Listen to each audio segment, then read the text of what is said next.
I know, it's epic.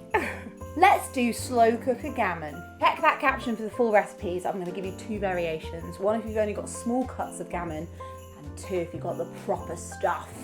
So first up, you're going to grab yourself a slow cooker. Thank you, Lakeland. You want an unsmoked, boneless gammon joint. Slice up a carrot, slice up an onion, slice up a celery stick, and add it in. Then you want to submerge your gammon in Coca-Cola.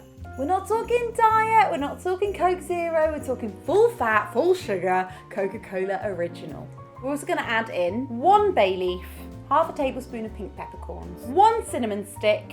Then you want to be setting your slow cooker to medium. Those timings are going to be very specific, just check out the recipes below. Once it's had its time, you're going to cut away the skin and leave an even layer of fat on your gammon. Score it with a crisscross, and then we're going to coat it in a little marinade glaze.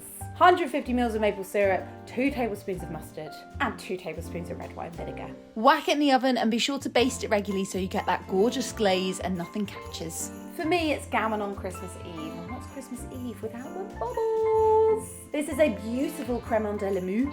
If you haven't tried a cremant before, do it. I'm sorry, but cremant is the best of the sparkling wines. And blooming perfect with gammon.